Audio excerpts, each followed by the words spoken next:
देखिए, जो खबरें आ रही हैं वो तो यही हैं कि मुनस इलाही साहब इससे इत्तेफाक नहीं कर रहे और मुनस इलाही को परवेज इलाही छोड़ना नहीं चाहते।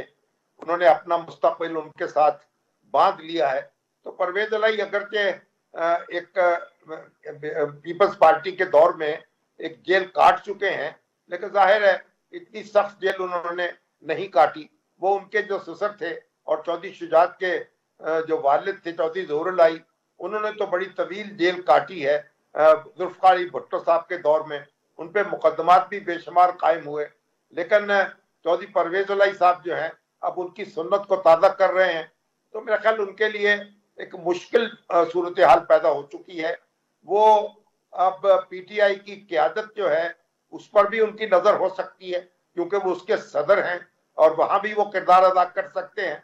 तो उनके लिए यह आसान फैसला नहीं होगा कि वो गर्दन झुका के या सर झुका के चौधरी शुजात के पीछे उसी तरीके से चलना शुरू कर दें जिस तरह से पहले चलते रहे हैं।